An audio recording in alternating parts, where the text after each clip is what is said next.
People ask me sometimes why I gave up running cargo out of the Keth corridor. Good money in it. Quiet work mostly. You keep your manifest clean, you pay the synod's inspection fee without argument, and they leave you alone. I ran that corridor for 11 years without a single holdover, without a single secondary search, without anything more troubling than a board inspector tapping his stylus on my hull registration and waving me through. I was good at it. I was good at being invisible, which is about 90% of what that job is. They ask me why I quit, and I give them different answers depending on who's asking. Fuel margins, new regulations, tired knees. The truth is simpler, and I don't say it out loud very often, because the last time I tried to explain it, the words came out wrong, and the person I was talking to looked at me like I had described a religious experience, which I suppose is not entirely inaccurate. The truth is this. I quit because I found out what I was. Found out by accident, in a flooded maintenance bay on a station that had no business still being pressurized, while a synod blockade sat 40 kilometers off my stern, and I had no legal reason to be there and no legal way out. Found out because a small pale child looked up at me from a dark pressure locker and said a single word in trade cant, and that word broke something open in me that I didn't know had been sealed shut. I'll get to the word, it matters. But I need to tell it in order, because the order is the point. I had been running a single-ship charter out of Merritt Station for going on 3 years by then. The ship was mine, a mid-tonnage cargo hauler I'd bought used and rebuilt over the better part of a decade, piece by piece, until she was about 70% my own work and 30% whatever the original builders had done well enough that I left it alone. Her name was the Kethrick Shore, which had been painted on her bow when I bought her, and which I kept because renaming a ship feels like a kind of dishonesty. She wasn't beautiful, but she was honest. She held atmosphere, she held pressure, and she did what I told her, which is the full extent of what I have ever asked of any working relationship.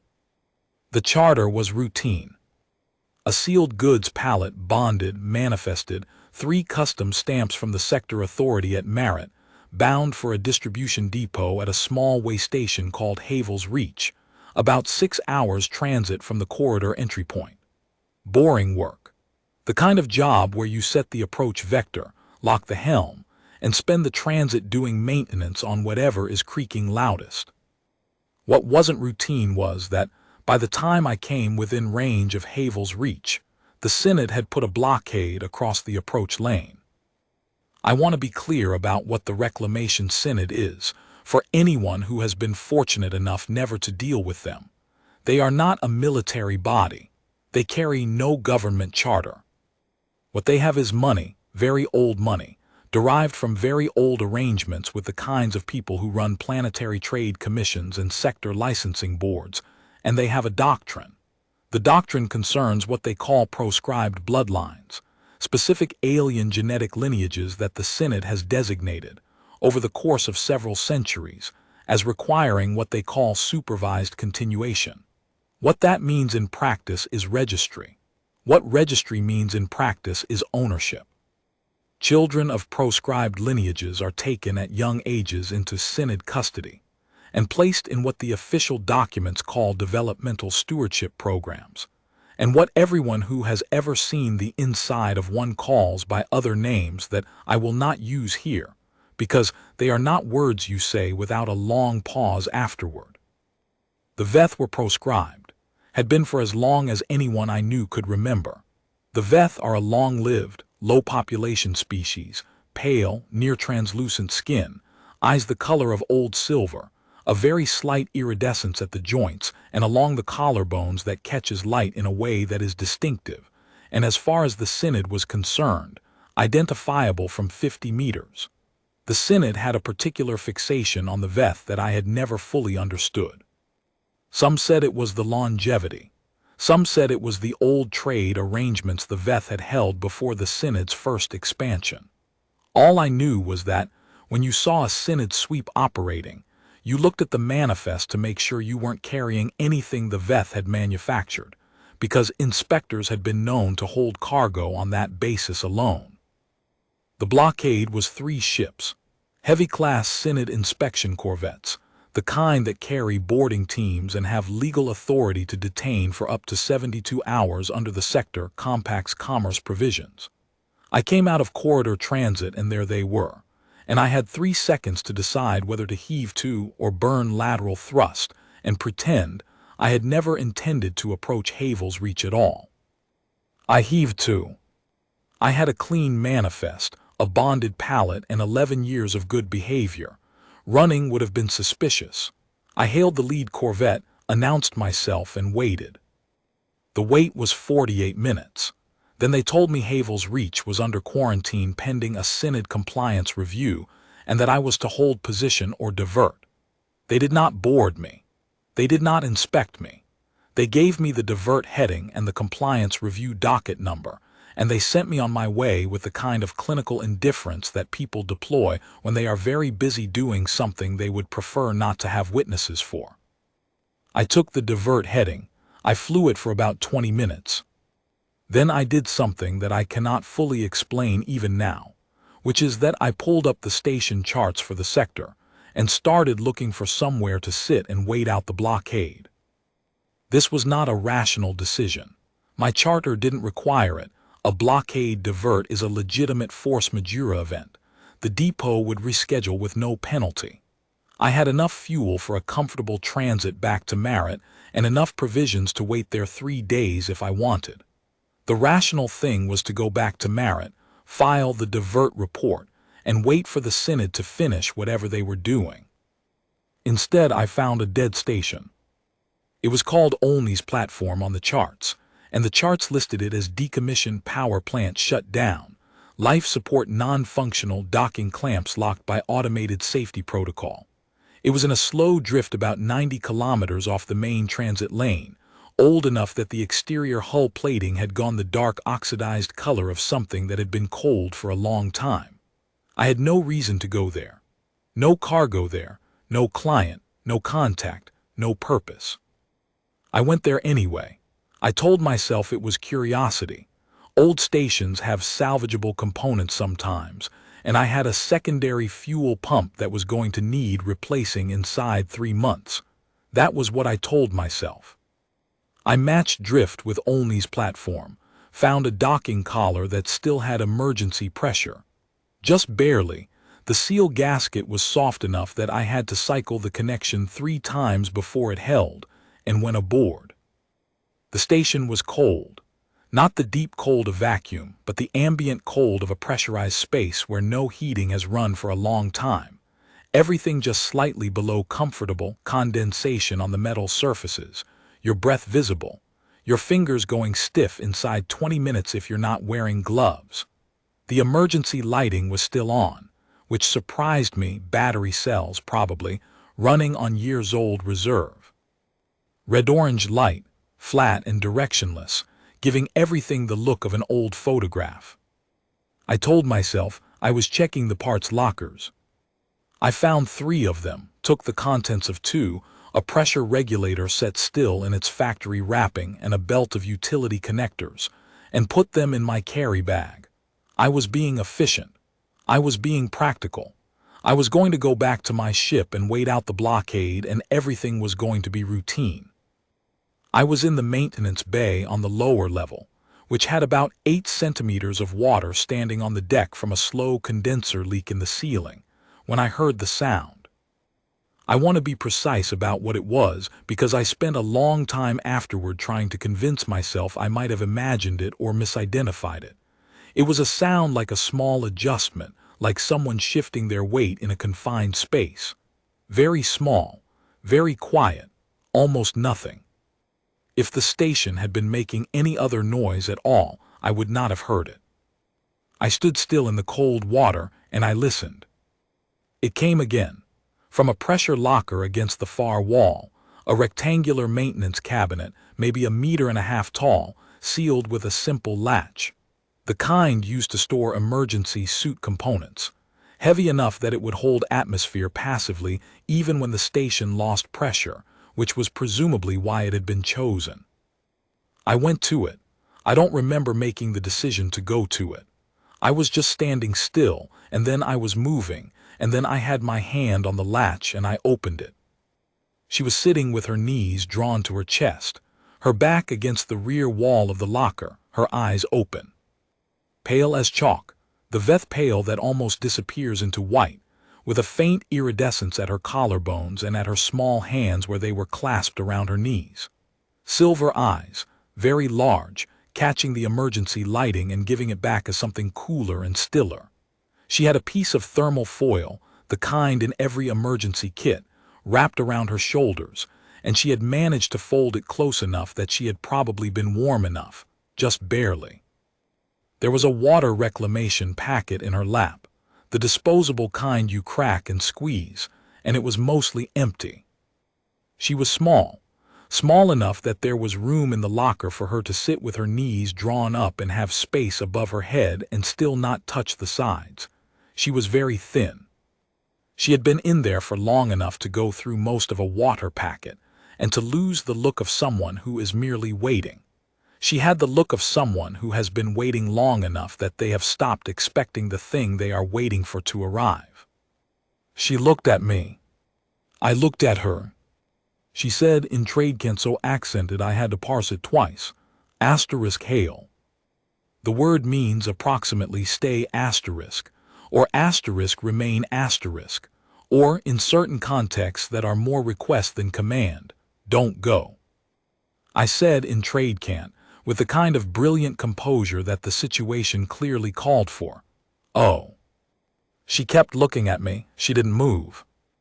I understood, in a way that was not reasoning but something more physical, that she had been told to stay in the locker and stay quiet, and that she was doing exactly that, and that she was working out whether I was the person who had put her there or someone else, and that her response to the question was going to be to remain completely still either way until she had an answer she trusted.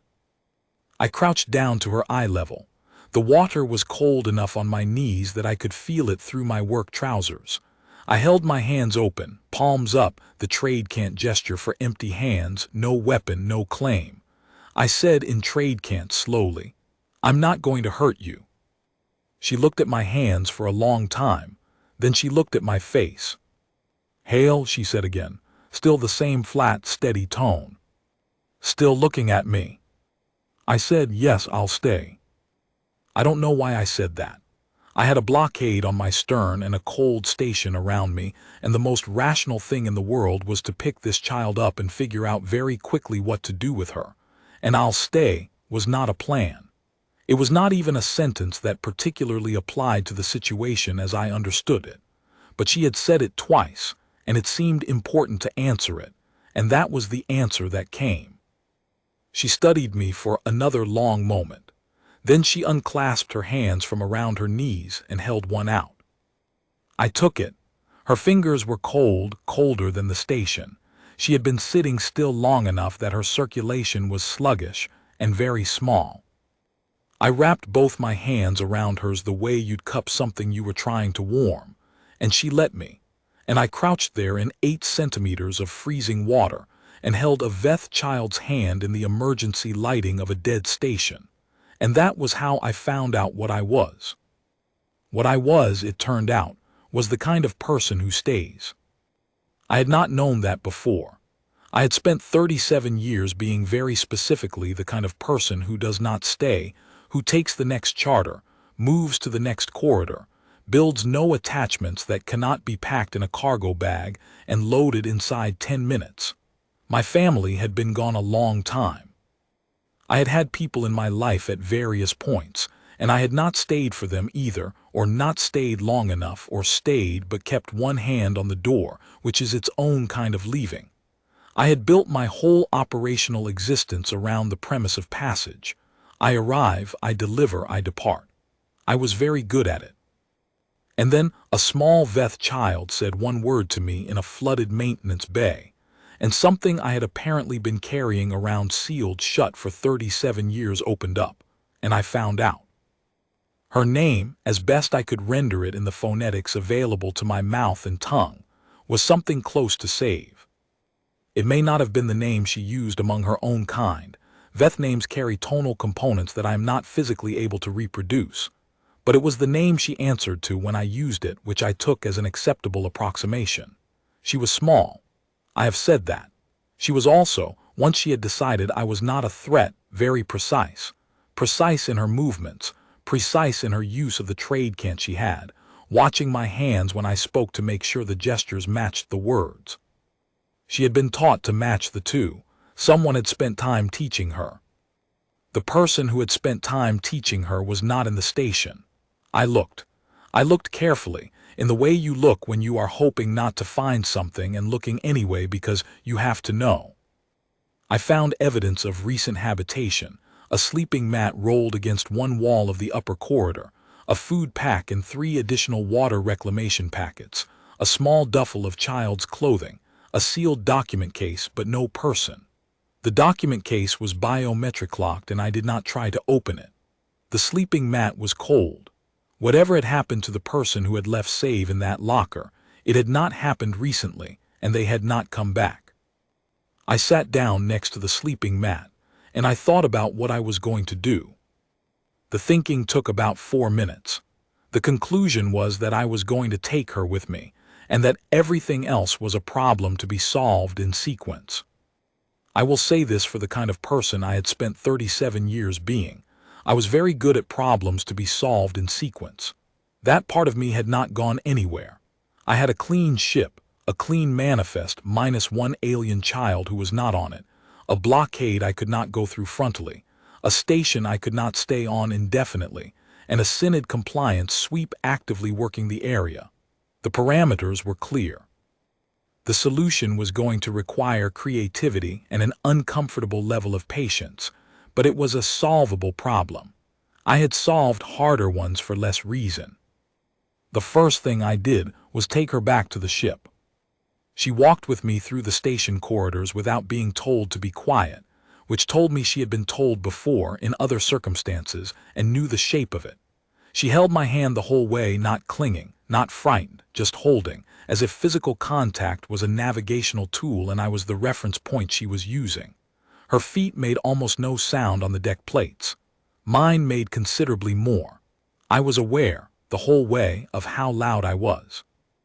On the ship I gave her the crew bunk.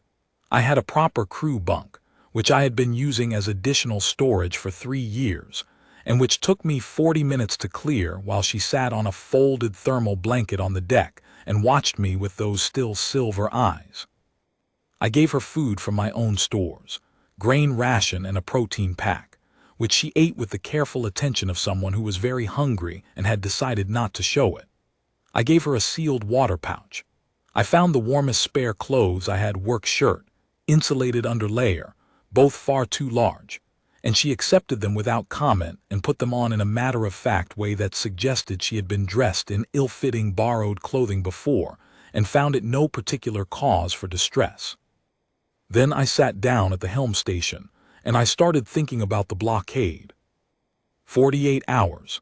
That was my best estimate for how long the synod sweep would run. Compliance reviews of that scale ran on a fixed schedule. They had to, because the legal detention window under the sector compact was 72 hours, and the synod liked to leave themselves a margin, which meant they were going to be done and gone in 2 days or less, and then I could approach Havel's Reach and figure out the next step. The next step being getting saved to somewhere safe, which meant somewhere outside synod jurisdiction, which meant a refugee transit point, and the nearest one I knew of was a sector authority waypoint called Tariff's Mark, about 14 hours of transit from the corridor entry.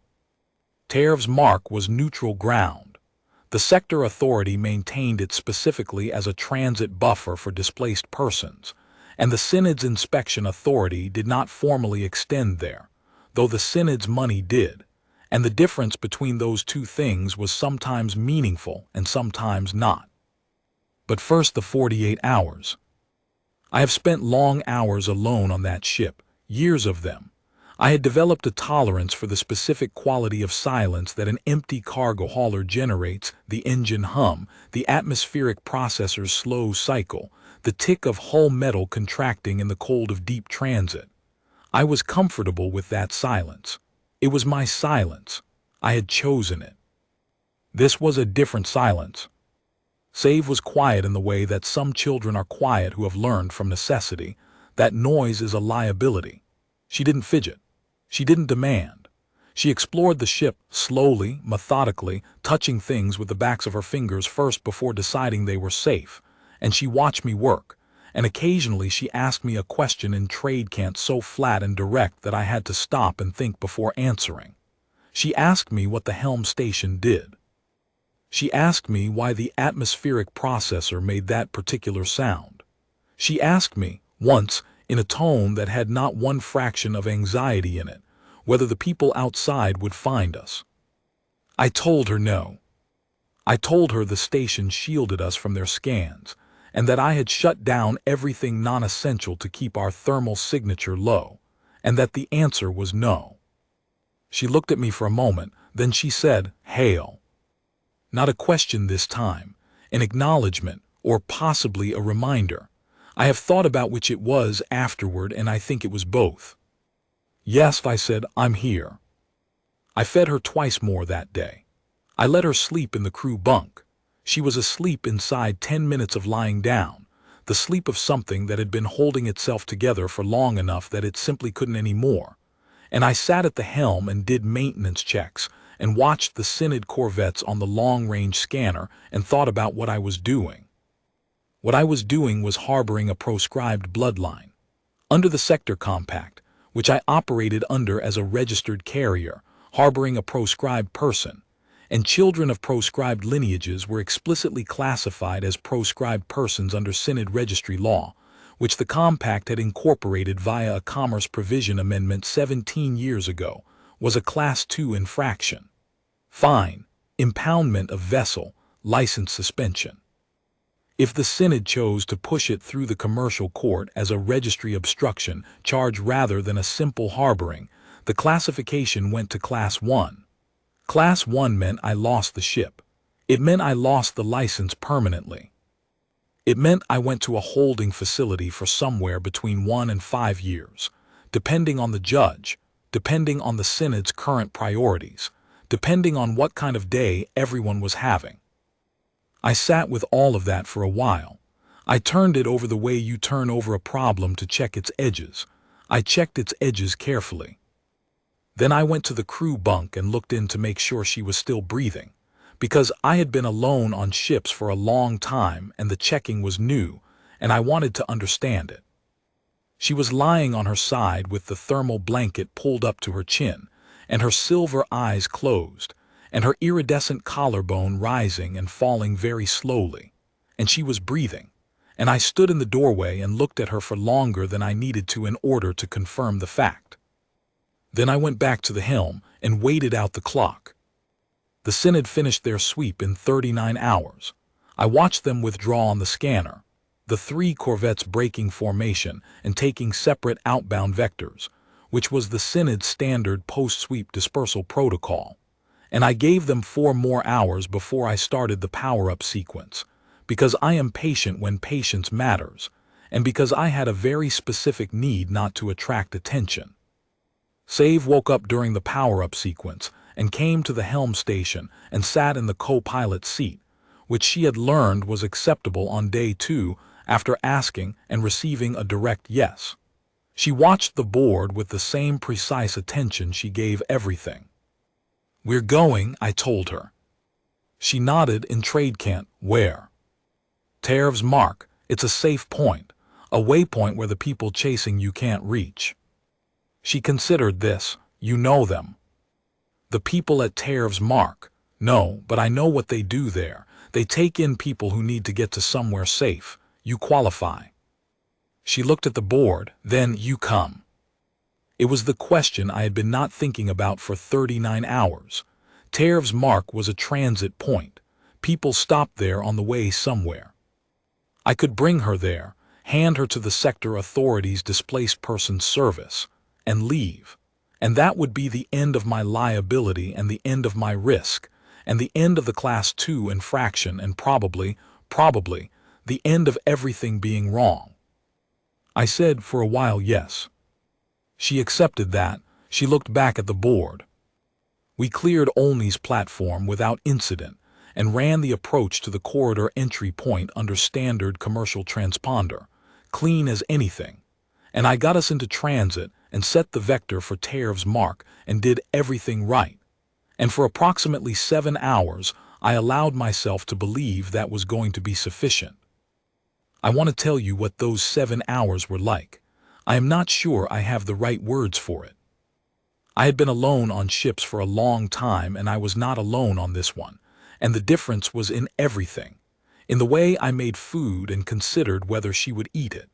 In the way I kept half my attention on the doorway when she was in the other room. In the way I listened, unconsciously, for the sound of her moving. She talked to me more on that transit than she had talked at all since I found her. Her trade cant was accented and limited, and she worked around the edges of what she didn't have words for with gestures and expressions. And I found that I was getting better at reading those edges, faster than I would have expected. The ship felt different with her in it. I had not understood before how completely I had calibrated my sense of the ship's sounds and rhythms to their absence of another person.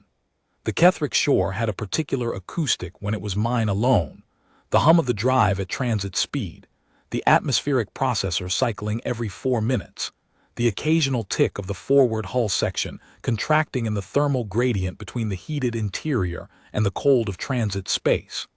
I knew those sounds the way you know the sounds of your own breathing. They were the baseline. She disrupted the baseline entirely. Not unpleasantly, there is no criticism in this, but completely. I became aware of her in the ship the way you become aware of something you have been missing without knowing you were missing it. The small sounds of her movement, the weight she put on the deck plates, which was very little but which the ship registered in the way a ship registers everything. The fact that when I set food out and she ate it, the food was gone, which is an obvious and unremarkable fact but which felt to me like evidence of something I was still working out how to name. She showed me once a small carved figure she had in the pocket of the too large shirt. It was made of something like bone, pale, smooth, fitted to the palm in the rough shape of a person. She held it out to show me in a matter-of-fact way that said, "This is important. This is mine. I am not offering it. I am just showing you it exists." I said, "Who made that?" She said a name I couldn't parse. Then *mother's mother. "Grandmother," I said. She worked out the word. "Grandmother," she said very carefully. "It's yours," I said. She looked at me as if this was not a surprising thing for me to say, and put it back in her pocket. I think about that exchange sometimes. The way she said it, not with grief, not with the performed steadiness of someone holding grief down, but with the simple factual weight of a thing that is true and important and fully hers. Grandmother *. She was carrying it correctly. She was carrying it better than I carry most of the things I carry. 7 hours. Then we came out of transit 48 minutes from Tariff's mark, and there was a Synod cutter waiting in the approach lane. Not a corvette. A cutter is smaller, faster, purpose-built for interception rather than inspection. It is the kind of ship they send when they are not coming to check your manifest. It was running no lights, which is legal in open space, and which means exactly one thing when a Synod vessel does it. They hailed me before I could decide anything. "Kethrick Shore, this is Synod cutter adherent. You are directed to heave to for registry compliance boarding. This is not a voluntary procedure." I sat with my hand on the helm control and thought very fast. How they had found me was a question I couldn't answer in the time I had to answer it. My transponder had been running clean the whole transit, standard commercial ID, nothing flagged. But the Synod had reached I couldn't fully map, and a registry advisory on a vessel's file could be pinged by any of their cutters doing a routine sweep of transit traffic, and 48 minutes out from Tariff's mark was exactly the kind of choke point where a vessel running an advisory would be picked up. I had known this was possible. I had not been able to calculate the probability well enough to do anything about it, and now it had happened, and I had approximately 30 seconds to make a decision. The decision was this: do not run. Running a Synod Hail in open transit while a registry advisory was active on your file was the kind of thing that turned a Class 2 infraction into a Class 1 before you'd gone 20 kilometers, and a Class 1 pursued to warrant meant they could detain you anywhere in compact space, indefinitely, pending adjudication. If I heaved to, I had a legal framework I could work inside. If I ran, I had nothing. I heaved to. I kept my hands on the console and my face neutral, and I heaved to. Save was at the co-pilot seat. She had gone completely still, not rigid, not panicked, just still, the way she went still when she was processing something dangerous. She was looking at the scanner contact. She knew what it was. She had been told enough at some point to know what it was. She turned to look at me. I looked at her. I want to be precise about this moment too, because it is one I have gone back to many times. She was not asking me to save her. She was not showing me any version of the fear that would have been rational and excusable, and that I would not have blamed her for at all. She was looking at me the way she looked at the helm board when she wanted to understand how something worked. Flat, attentive, waiting to receive information so she could determine what to do with it. She trusted me to have a plan. I said, I need you to go to the bunk and stay there. Pull the panel under the mattress. There's a gap between the frame and the interior hull. Get in there and don't come out until I come for you. She said, "Hail." Not a question, not this time. She was looking at me with those still silver eyes, and her expression was the one I had come to recognize as her thinking face, flat, precise, processing. And she said it like she was saying it back to me. Like she had held on to it since the first time in the locker and was now giving it back as a kind of coin, or a reminder, or a promise extracted. Stay. Yes, I said, go. She went. I heard her bare feet on the deck plates, just barely, and then nothing. I heaved to. The boarding team was 4 Synod inspectors and a registry agent, which is the standard complement for a custody transfer. Inspectors to manage the crew, agent to do the identification and processing. They boarded in good order through the main docking collar. They were professional. They did not draw weapons because they didn't need to. I was one person on a cargo hauler, and there was no version of this where force was going to be a factor. The lead inspector told me they had a registry advisory on my vessel, indicating possible harboring of a proscribed individual. He told me this was a Class 2 infraction under the sector compact. He told me that cooperation would be noted favorably in the compliance record. He was very polite about it, the way people are polite when they already know how the situation resolves and are mostly waiting for the paperwork. I said I understood. He sent one inspector to check the hold, which was clean, manifested cargo pallet only, and one to check the crew quarters.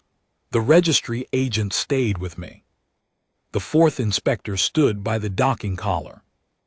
I stood at my helm station, and I did not look at the forward corridor. The inspector was thorough. I heard the systematic movement, the main bunk, the storage, the utility closet. I stood and I breathed in through my nose and out through my mouth slowly, and I did not move and I did not look down the corridor. I heard the bunk, the mattress moved, the panel under the mattress made a sound. The inspector came back to the bridge.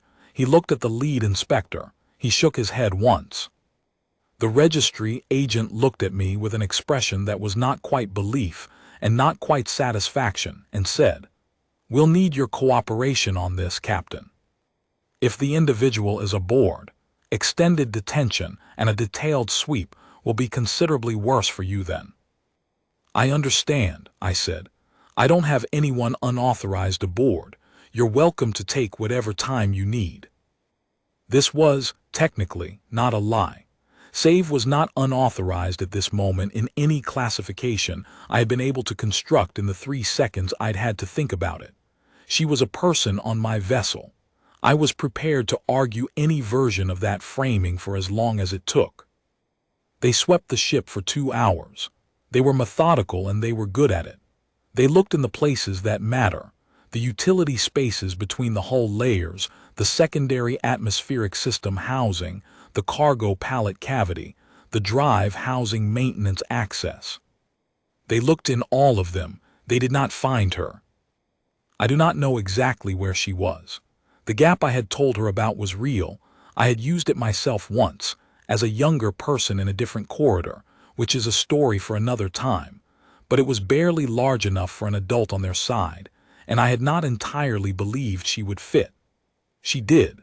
She stayed there for 2 hours while 4 Synod inspectors moved through the ship 12 feet above her and did not make a sound.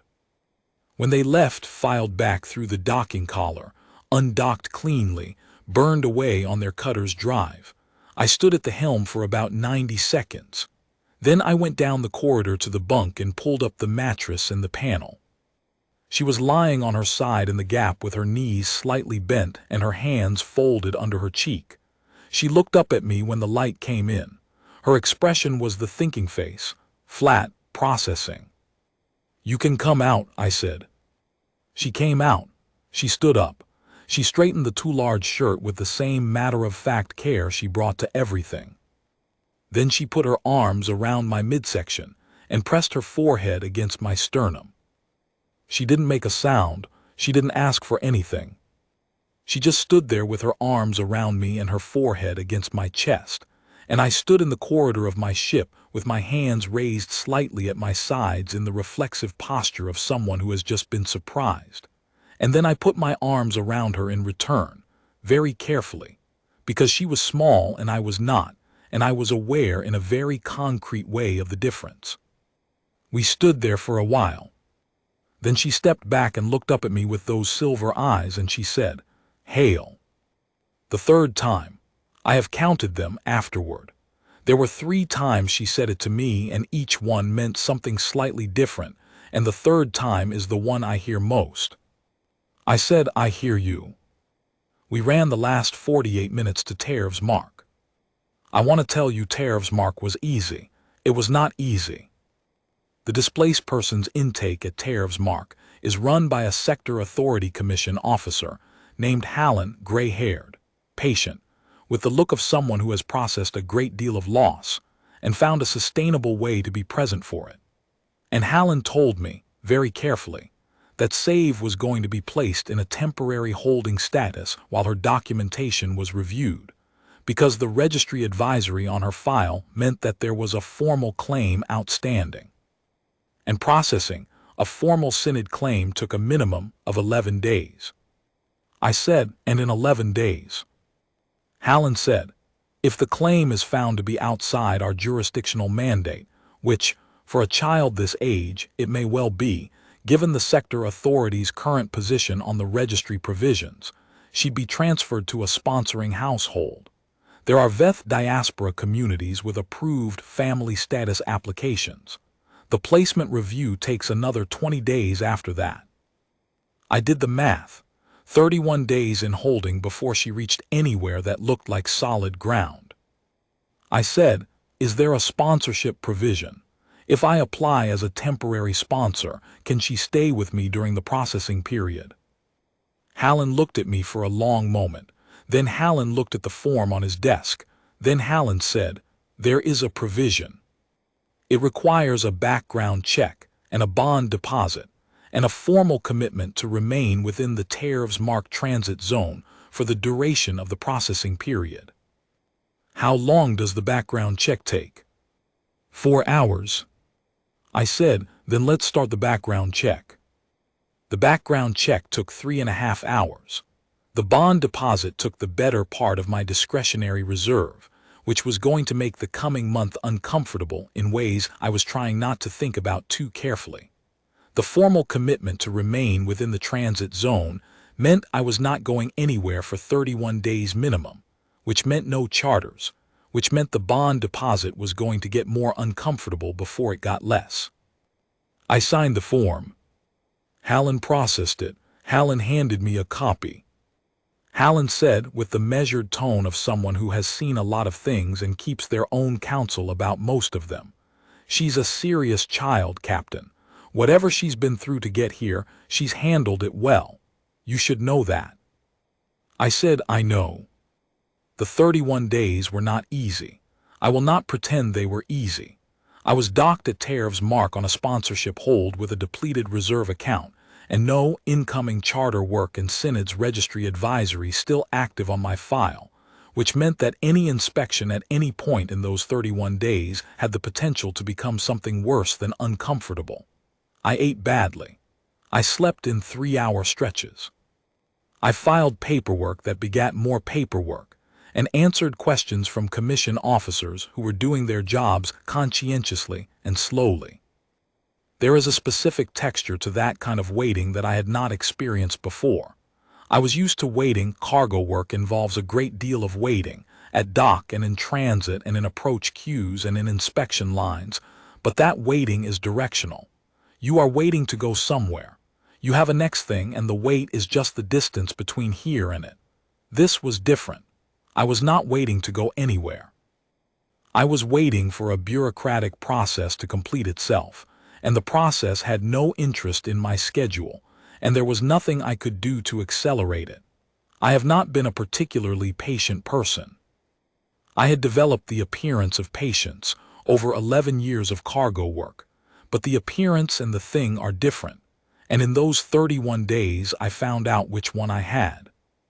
What I had, it turned out, was enough patience, enough stillness, barely some days, but enough. Save lived on the ship with me. She had the crew bunk. I had the fold-out at the helm station, which was not designed for sleeping, but which is adequate if you are tired enough. She continued to explore the ship with methodical precision.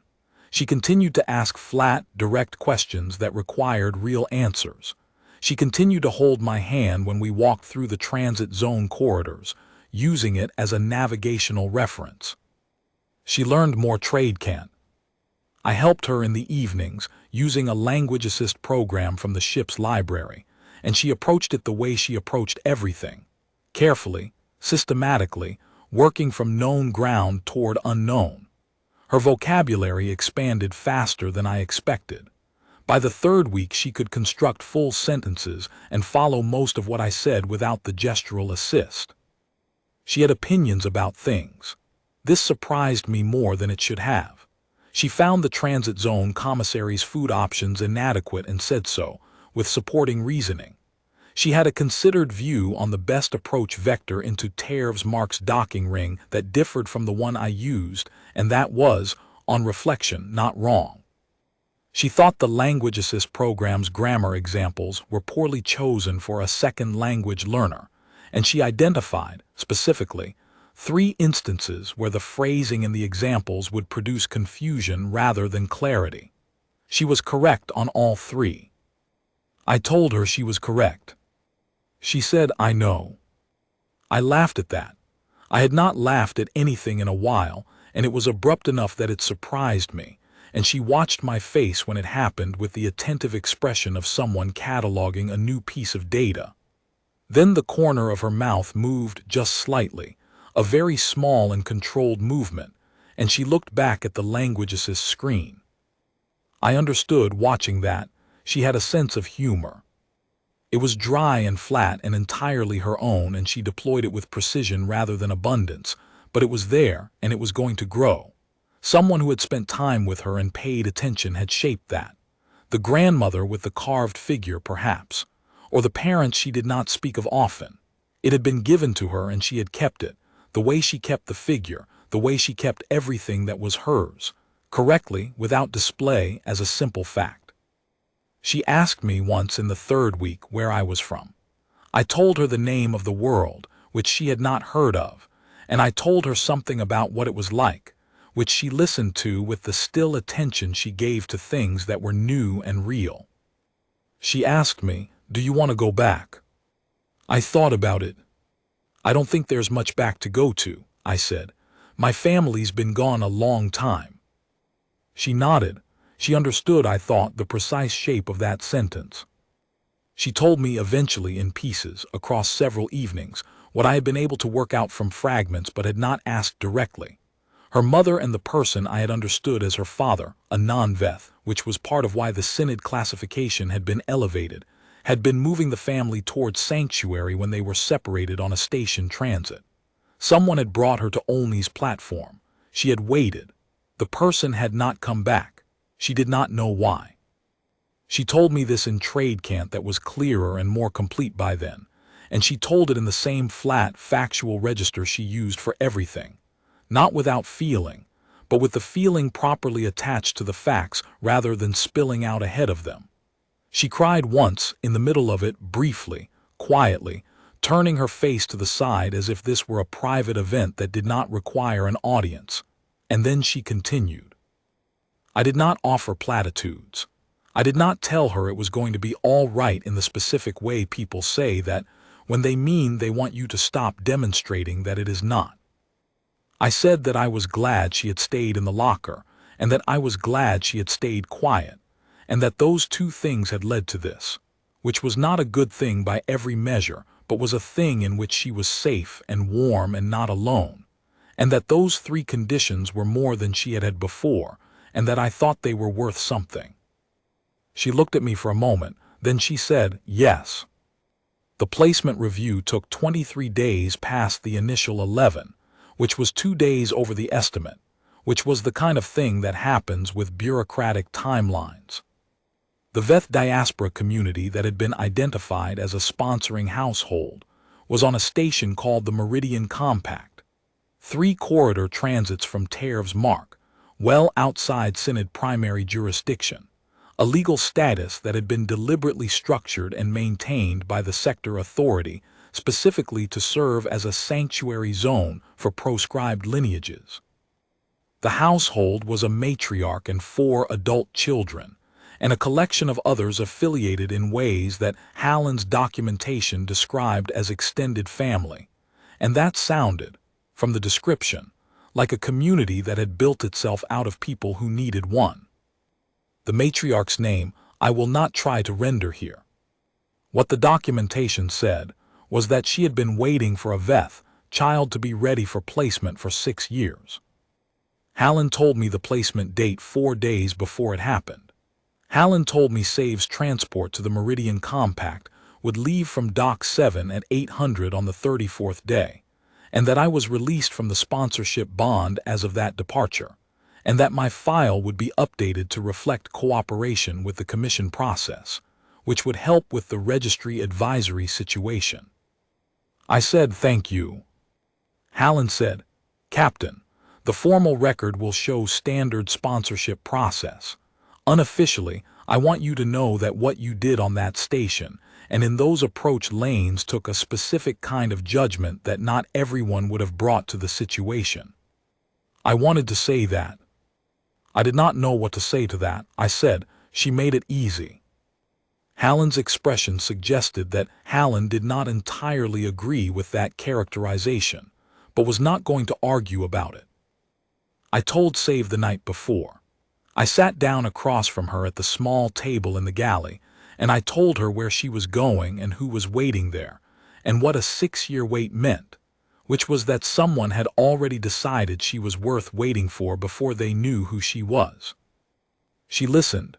She asked 3 precise questions about the household, about the Meridian Compact, about what extended family meant in the context of the documentation. I answered them. She was quiet for a moment after the 3rd answer, turning the information over in the way she turned things over, and I watched her face while she did it. There is a particular quality to her silences, not the silence of someone withholding or someone too tired to speak, but the silence of someone whose thinking happens before the words, and who will not issue the words until the thinking is complete. I had learned to wait inside that silence without trying to fill it. This had required practice.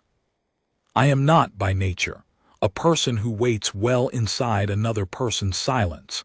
I had spent 11 years filling silences with engine noise and departure schedules, but I had learned it with her, because she made it obvious that the silence was working and that interrupting it would cost something. She came back from it. She looked at me directly. They waited for me, she said. Not a question. Confirmation, making sure she had understood correctly. 6 years, I said, before they knew who you were. She processed that for another moment. Then she said, they knew someone would come. I said, yes, I think that's right. She nodded once. Something settled in her face that I did not know how to name precisely, but that I understood was not sadness, and was not joy, and was something more useful than either. It was the look of someone who has received information that reorganizes what they thought was true, and found the new arrangement more stable than the old one. She asked 3 more questions, small ones, practical ones, about what the journey to the Meridian Compact would involve, and how long the transit would take, and whether she would have her own space there or share. And I answered them all as completely as I could.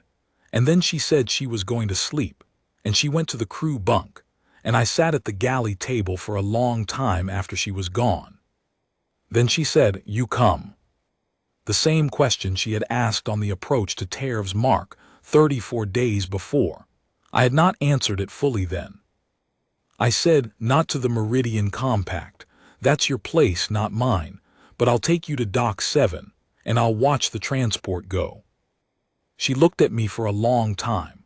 I have gotten better over the years at reading what is in that look. It carries more information than the flat trade cant register suggests, for someone who knows the grammar of it, but at the time I was still learning, and what I read was something that was neither acceptance nor rejection. It was assessment. She was deciding something. Then she put her hand on the table, palm up. The same gesture she had made in the locker, open hand extended.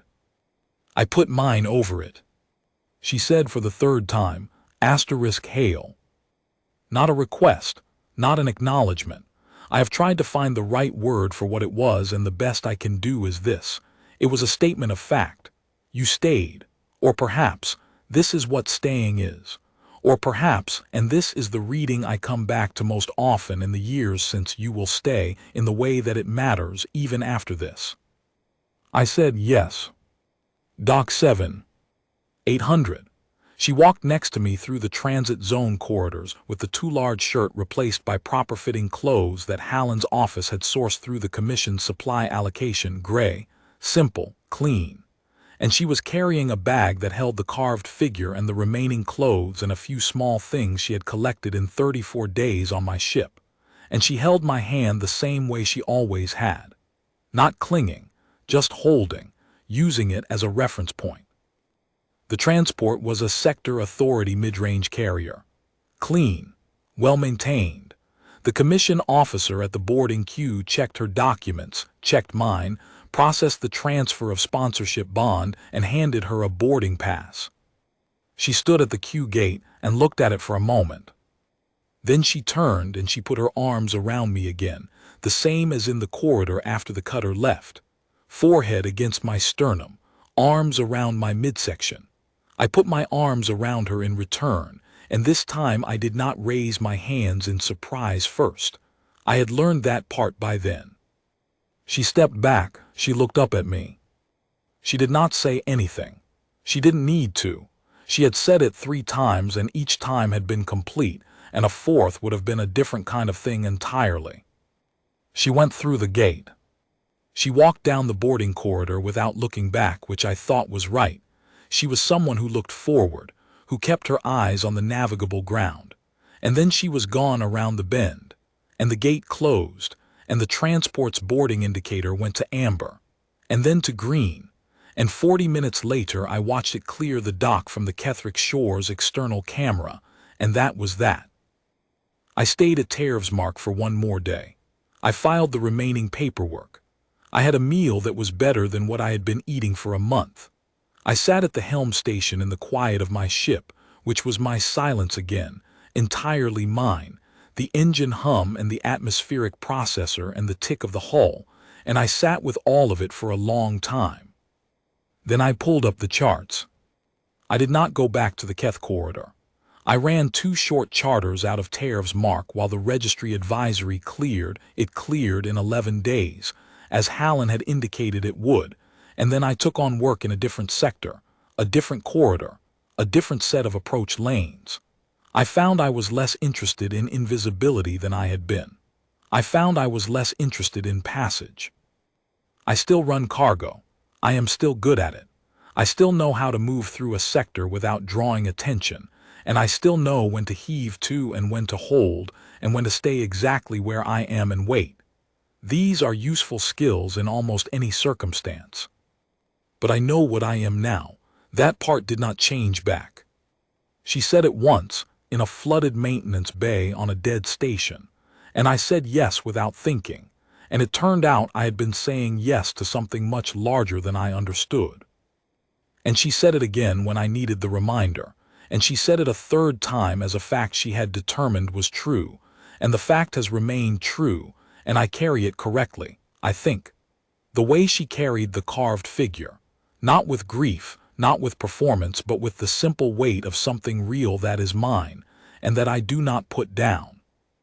I hear it still, in the quiet, in the particular quality of silence that my ship makes between the hum and the tick and the slow breath of the atmospheric processor. Hail! I hear it and I stay.